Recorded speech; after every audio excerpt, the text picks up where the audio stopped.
At a time when Europe was conquering the entire African continent, one nation refused to kneel. One empire refused to surrender. One African power looked Europe in the eye and said, "We will never be colonized."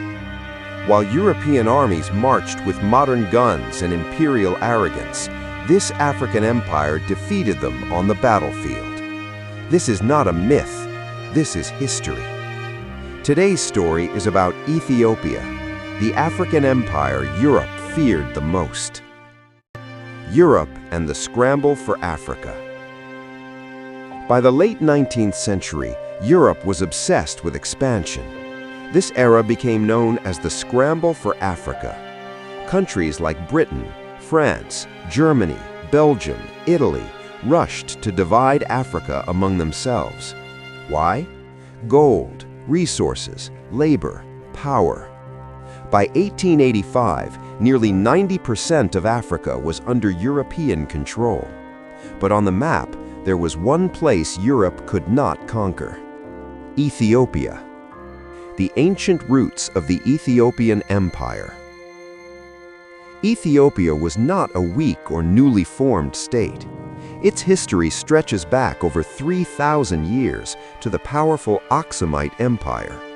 This empire traded with Rome, Persia, and India, minted its own coins, became one of the earliest Christian nations in the world. While much of Europe was still emerging from chaos, Ethiopia was already a global power. Identity, faith, and pride. Ethiopia's rulers claimed descent from King Solomon, the Queen of Sheba. This belief formed the Solomonic dynasty, which ruled for centuries. To Ethiopians, independence was not a choice, it was sacred. While Europe viewed Africa as inferior, Ethiopia viewed itself as ancient, sovereign, and equal. Why Europe feared Ethiopia? Europe feared Ethiopia for three main reasons. 1. A powerful army. Ethiopia modernized its military, importing weapons from Europe and Russia. 2. National unity. While many African regions were divided, Ethiopia stood united. 3. Geography. The Ethiopian highlands formed a natural fortress. European troops struggled to survive the terrain. This was not an easy conquest, it was a nightmare. The Battle of Adwa, 1896. This is the moment that shocked the world. 1896. Italy attempted to colonize Ethiopia. Italy believed Africa would be easy. They were wrong.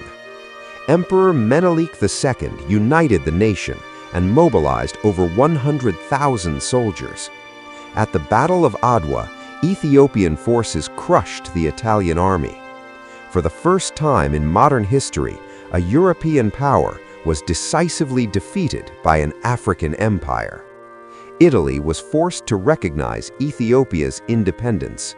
Europe was humiliated. A symbol for all of Africa. After Adwa, Ethiopia became more than a nation. It became a symbol. Across the world, people of African descent saw Ethiopia as proof Africa can stand on its own. Ethiopia inspired Pan-African movements, Black liberation leaders, anti-colonial resistance across the continent. It was living evidence that Europe was not invincible. Mussolini's revenge. In 1935, Italy tried again, this time under Benito Mussolini. Italy used aircraft, tanks, and chemical weapons. Ethiopia was temporarily occupied, but this was not colonization, it was an illegal occupation. After World War II, Ethiopia regained full independence. The empire endured. History often says Europe colonized Africa, but Ethiopia tells a different story. It proves that power is not only in weapons. Strength lies in unity. Freedom is defended by pride and identity. That is why Ethiopia stood unconquered. That is why Europe feared it. The Ethiopian Empire, the African power that refused to fall.